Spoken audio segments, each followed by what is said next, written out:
Welcome in here on Live Impact News on the WCNC Charlotte app. We don't want to waste any time because happening right now in Charlotte, U.S. Attorney Russ Ferguson, also Mecklenburg County Sheriff Gary McFadden, also CMPD Police Chief Estella Patterson there holding a press conference. Let's take a listen in.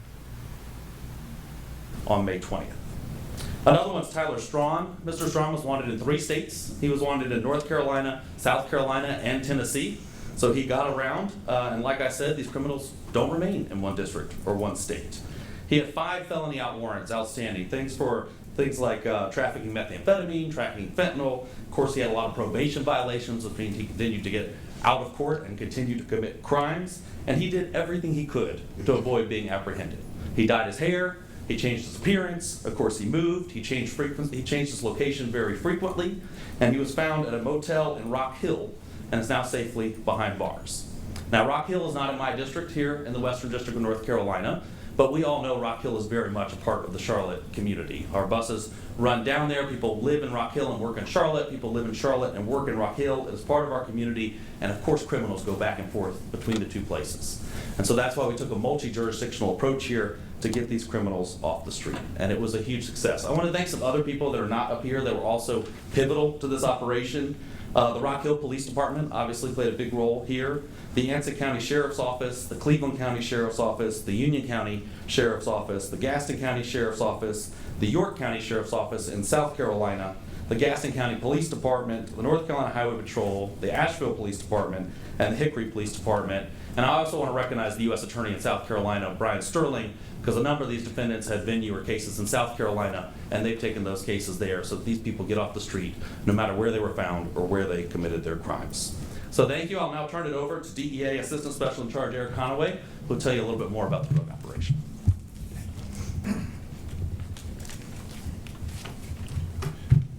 Good afternoon, everyone. Thank you all for being here today. It's my privilege and honor to be here with you. First, I'd like to thank United States Attorney Ferguson and really his entire team for spearheading this initiative, as well as all of our federal, state, local partners. These types of operations are not possible without the joint partnerships and relationships that we have. I'd also like to sincerely applaud the men and women of the DEA and all of our state and local partners, the men and women that are out there every day doing this work, that are seizing these types of drugs and guns. They put their lives in harm's way. They are out late at night. They are out early in the morning. They are in dangerous places, targeting criminal networks and violent organizations. This work is not possible without their efforts. Mexican cartels, such as the Sinaloa and the CJNG, continue to bring drugs like these to our region. They bring them by any means necessary, any way they can get them here, with our highway systems being heavily exploited. We will continue to take the fight to them wherever that leads us. Fentanyl overdose deaths are down, but that's not enough. Nearly 50,000 Americans died last year due to this poison. Other types of drugs, like you see here, cocaine, methamphetamine, they can contain lethal doses of fentanyl. It's not just fentanyl powder or illicit fentanyl pills. DEA laboratories have analyzed exhibits throughout the year and found that 29% of the illicit fentanyl pills contain a lethal dose of fentanyl.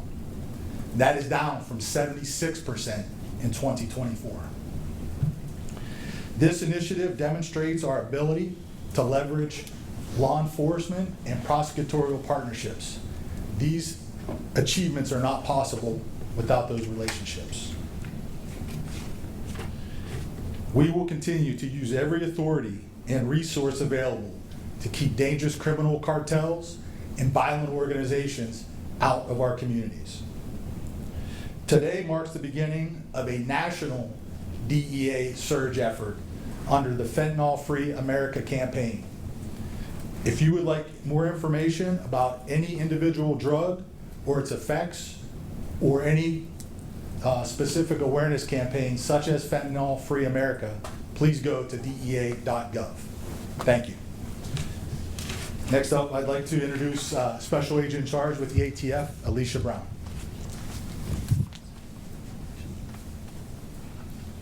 Good afternoon. I'm Alicia Jones with ATF, and I want to thank you, U.S. Attorney Ferguson, and for bringing all of our state, local, and federal partners up here. This is not uncommon for us, standing side by side with our state, local, and federal partners, all working to reduce violent crime. It is said a lot, but it cannot be stressed enough that no single agency can do this alone.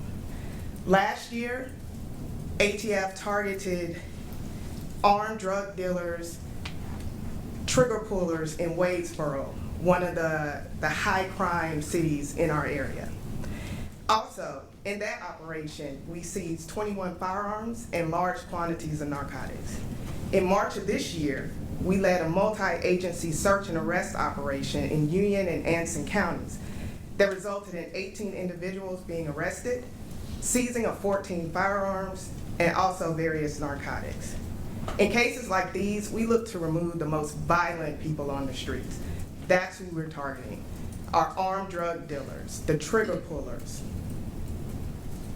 We remain focused on the impact of firearms trafficking and straw purchasing and aggressively pursuing those that lie on federal documents in order to gain a firearm for someone else.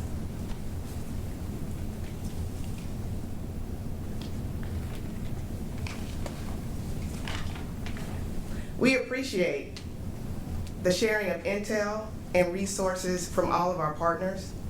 We appreciate the support from the ATF and the community, and we will continue to use every resource at our disposal to go in after these extremely dangerous, violent criminals. As we kick off the summer, we will be taking this fight again and continuously with our partners, targeting the most violent criminals on our street. Thank you. And now I'd like to introduce the FBI Special Agent in Charge, Reed Davis.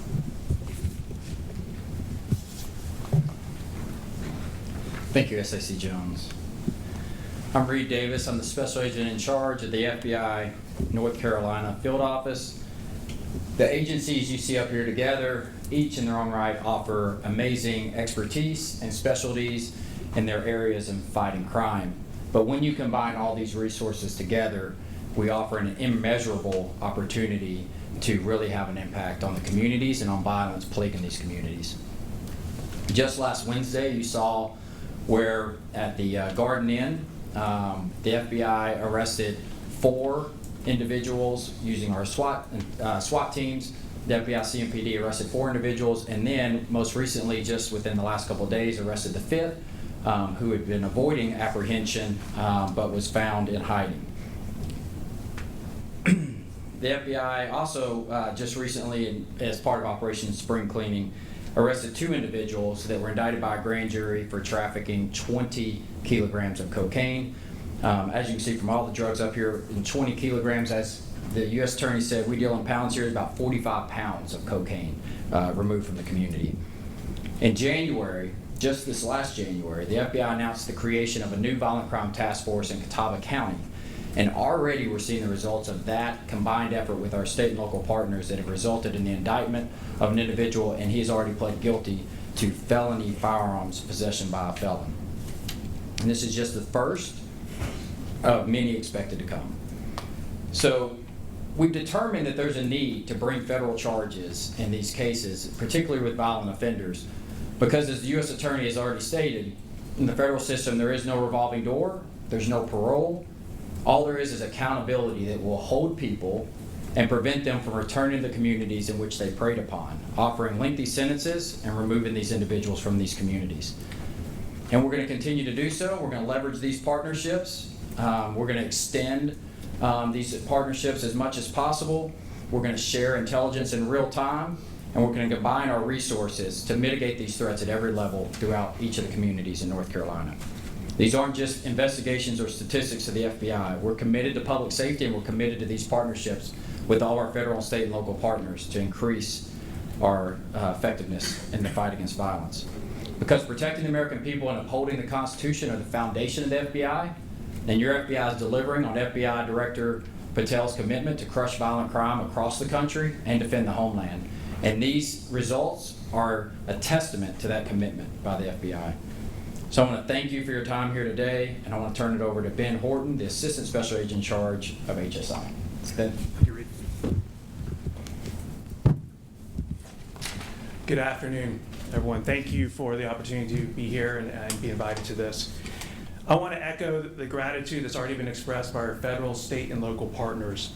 The results announced today are a testament to what happens when law enforcement works together. We become a force against criminals who cannot not outrun our reach and make our communities safer. Homeland Security Investigations is proud to stand shoulder to shoulder with these partners today. Through the Homeland Security Task Force and these coordinated efforts that have been documented today, we combine our expertise, our intelligence, the determination to dismantle criminal organizations that threaten our neighborhoods. Our mission is clear: protect the homeland, disrupt the flow of deadly drugs, and drive violent crime out of our communities. Operation Spring Cleaning is proof that criminal activity knows no borders, but neither does our resolve. By sharing information and coordinating alongside each other, we ensure that those strategies or those criminals that endanger our communities are held accountable, no matter where they operate. Let me be clear. If you bring crime to our communities, we'll bring the full strength of the partnerships to your door. That's the commitment of Homeland Security Investigations and every agency here today. Thank you again for all those involved. Together, we're making our communities safer, stronger, and more resilient. I'd now like to turn it over and introduce U.S. Marshal Terry Burbank. Thank you, Zach Horton. United States Marshal Service, under the leadership of Director Sorata and at the direction of U.S. Attorney Ferguson, took part in this Operation Spring Cleaning. Operation Spring Cleaning was a 3-month collaborative violent crime and narcotics reduction initiative that partnered federal, state, and local law enforcement to focus on specific areas impacted by significant violence and narcotics trafficking. The ultimate goal was to bring relief to our communities by strategically and actively pursuing individuals most responsible for crime and violence, as evidenced by what you see before you today. The Carolinas Regional Fugitive Task Force arrested 157 individuals and closed 203 active warrants. And we're not talking misdemeanors or swapping a pack of gum at the local grocery store. These are 157 individuals with active felony warrants for crimes such as trafficking fentanyl, trafficking meth, sexual assault, firearms, and actually a homicide. I would like to thank our law enforcement partners for their support and participation in this initiative. The success of the U.S. Marshal Service Regional Fugitive Task Force simply would not be possible without the brave men and women, some of who are represented here today, who stand beside me and the members of the agencies they lead. Most of all, I commend the task force officers, law enforcement agencies, and officers and deputies who work tirelessly, day in, day out, late nights, early mornings, to make this initiative a success. And I want to thank them for continuing to put their lives at risk to safeguard the communities. Let me be crystal clear. Operation Spring Cleaning has ended, but our resolve to keep our communities safe has not, nor never will. If you commit a crime, county lines, state lines, and even country borders will not save you.